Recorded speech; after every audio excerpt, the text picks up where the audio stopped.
आज की वीडियो बहुत ही इंटरेस्टिंग होने वाली है। आज की वीडियो में कुछ हम ऐसे जुगाड़ लगाएंगे जिसको लगाने के बाद आपके ढेर सारे पैसे और बिजली का बिल जो है वो बचेगा। वो कैसे बचेगा, किस तरीके से बचेगा, वो मैं आपको इस वीडियो में शेयर करूंगी। तो आपने वीडियो को स्किप नहीं करना, आपने मेरे साथ रहना है। कौन सी टिप्स एंड ट्रिक्स आपके साथ शेयर करने वाली हूँ। तो अस्सलाम वालेकुम, welcome to back my channel. तो कैसे हैं आप सब लोग। तो यहाँ जो सबसे पहले टिप नंबर 1 मैं आपके साथ शेयर करने वाली हूँ वो केक को लेकर है। जब भी हम केक लाते हैं तो कुछ थोड़ा सा खाने के बाद जो बच जाता है उसको हम किसी भी बॉक्स में रख के फ्रिज में रखते हैं। तो ये आलमंड केक है, ये आसानी से हम इस बॉक्स के अंदर रख सकते हैं। मगर जो फ्रेश क्रीम वाला होता है उसको रखना बहुत मुश्किल हो जाता है।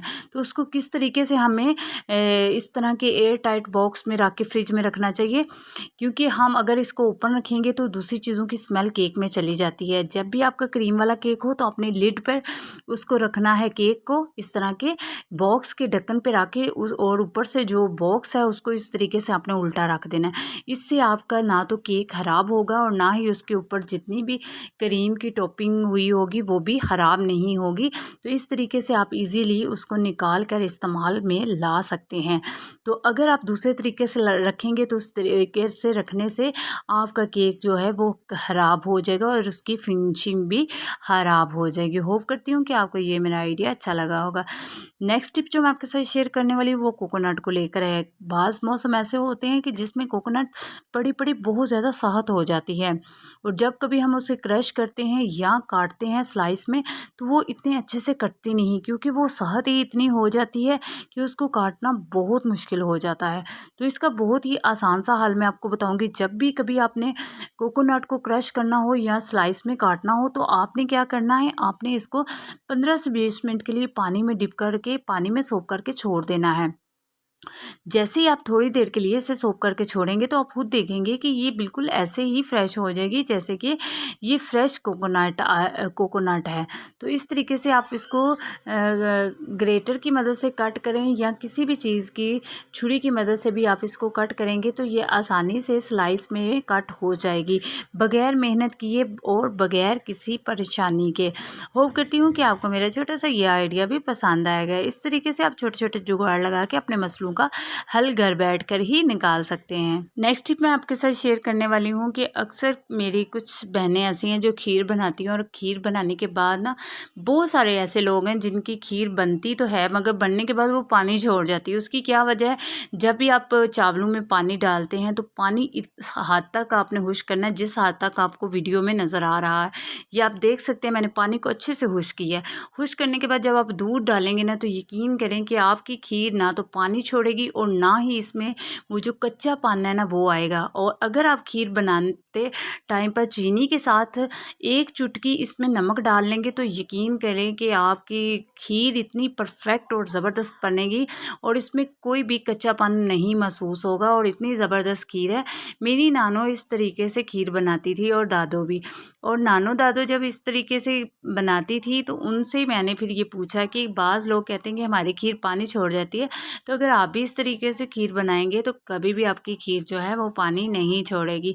तो ये वो टिप हैं जो हमारे बड़े बुज़ुर्ग जो हैं अपनी ज़िंदगी में अपनाते थे और तभी उनके हाथों में इतनी लज्जत और इतना जायका होता था कि सब लोग उन लोगों की तारीफ़ें करते थे।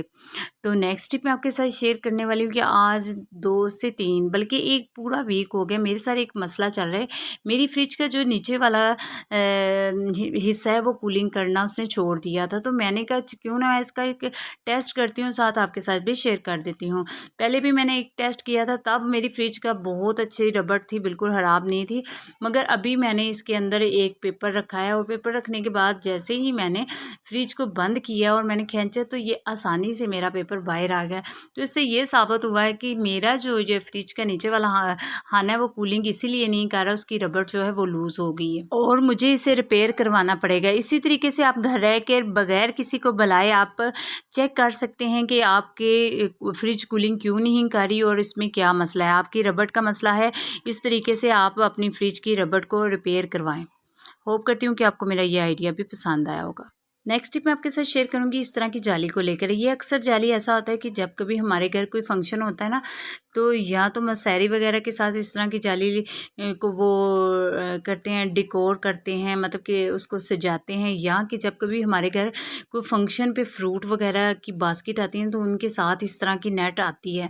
तो बाज़ लोग तो इसे फेंक देते हैं, मेरे पास ये पड़ी हुई थी तो मैंने इसको संभाल के रखा था। आज इसका कहाँ हम इस्तेमाल करेंगे वो मैं आपको बताती हूँ। अक्सर हमारे बाथरूम और जो हमारा किचन है उसकी जो जाली होती है, पाइप के ऊपर जो जाली फिट हुई होती है ना, वो जब भी हम धोते हैं या जब वॉशरूम में हम नहाते हैं तो ऐसा होता है।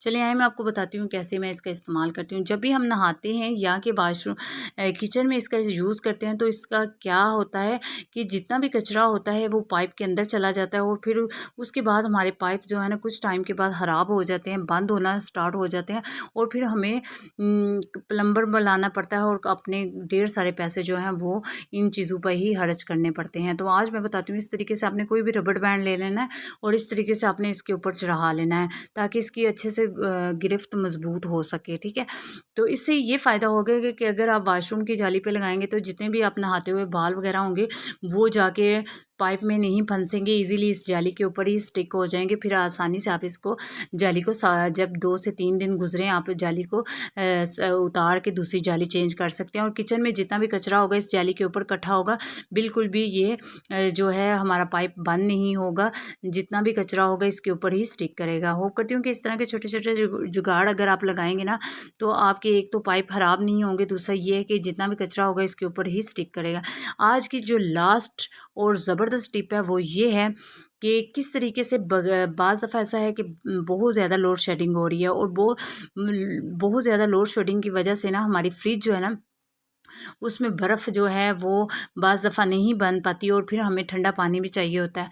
तो सबसे पहले हम क्या करेंगे कि इस तरह के जो कूलर हैं हर घर में इस्तेमाल में लाए जाते हैं। तो आज हम इस कूलर का कैसे इस्तेमाल करेंगे वो भी आपको बताते हैं। सबसे पहले मैंने इसमें 2 चम्मच जो है, 1 चम्मच नमक और 1 चम्मच बेकिंग सोडा, थोड़ा सा सिरका डाल के ना स्पंज की मदद से अच्छे से मैं अपने कूलर को वॉश कर लूँगी, ताकि जितने भी इसके अंदर बैक्टीरिया वगैरह हैं, जितने भी जर्म्स हैं वो अच्छे से क्लीन हो जाए। जब भी आप पानी कूलर में भरें इसको अच्छे से क्लीन कर लिया करें। अच्छे से धोने के बाद मैं आपसे ये चीज़ शेयर करना चाहती हूँ कि जब कभी आपकी बिजली ना हो और आपको ज़रूरत हो ठंडा पानी की, या बाज़ दफ़ा गेस्ट ज़्यादा आ जाते हैं, और कई दफ़ा तो ऐसा होता है कि गेस्ट ना भी हों तो हमारे घरों में ना हमारे बच्चों की एक बड़ी बैड हैबिट बन चुकी है। बार बार वो जाते हैं फ्रिज को ओपन करते हैं, पानी निकालते हैं। तो अगर आप इस तरीके का कूलर एक दफ़ा ख़रीद लें और उसमें आप सुबह के टाइम मॉर्निंग में आप उठें, उठ के आप उसमें बर्फ़ डाल दें, तो अब पानी भर के उसमें बर्फ़ डाल दें तो सारा दिन वो पानी ठंडा रहेगा। उसका सबसे बड़ा फ़ायदा क्या होने वाला है, उसका ये फ़ायदा होता है कि बार बार आपकी फ्रिज नहीं खुलती। जब आपकी फ्रिज बार बार नहीं खुलती तो उसको ज़्यादा बिजली नहीं लेनी पड़ती। जब वो बिजली ज़्यादा नहीं लेगी तो हमारा बिजली का बिल ज़ाहिर सी बात है कम ही आएगा। तो इससे हमारी एक तो फ्रिज जो है वो ख़राब नहीं होगी। बार बार जो हम बच्चों की आदत एक बन जाती है ना बार बार खोलने, तो आप इसे किचन में कहीं भी अपनी वो किचन स्लैब पर एक साइड पर इसको रख दें और साथ आप ग्लास वगैरह रख दें। इससे ये होगा कि बच्चा आसानी से पानी लेंगे और पिएंगे। सारा दिन ये पानी ठंडा रहता है। बिल्कुल भी इस तरीके से जो इस्तेमाल में अगर आप लाएंगे ना तो आपकी फ्रिज का बिल भी कम आएगा, और बिजली का बिल भी कम आएगा, क्योंकि फ्रिज को ज़्यादा मेहनत नहीं करनी पड़ेगी बर्फ़ बनाने में। तो इस तरीके से आपका बिजली का बिल भी हाफ़ होगा। और अगली जो चीज़ मैं आपके साथ शेयर करूँगी, इसको मैं अच्छे से धो लूँगी, धोने के बाद मैं शेयर करूँगी।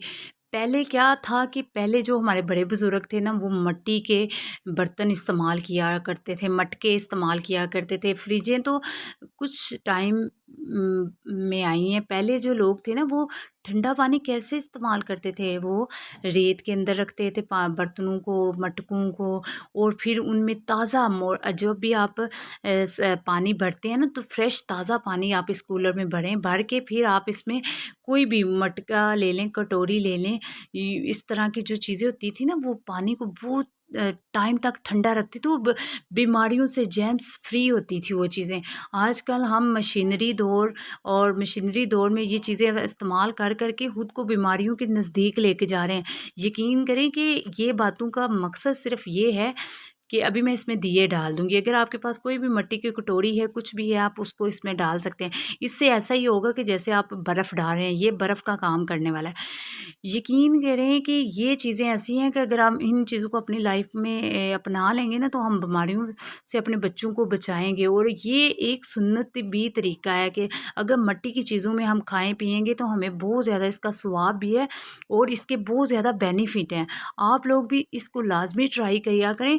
ये बहुत ज़बरदस्त हैं, इसके कुदरती फ़ायदे हैं। ये मतलब कि जर्म्स फ्री हैं।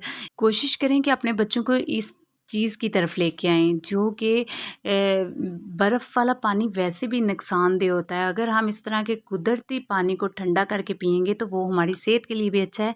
होप करती हूँ कि आपको मेरा ये आइडिया पसंद आया होगा। अगर पसंद आया हो तो अपना नाम, अपनी सिटी का नाम लाज़मी मेंशन कीजिएगा, ताकि मैं आपका शुक्रिया अदा कर सकूँ। ये आपकी तरफ से एक हौसला अफ़ज़ाई होती है। अल्लाह हाफ़िज़। इंशाल्लाह मिलेंगे नई वीडियो के साथ।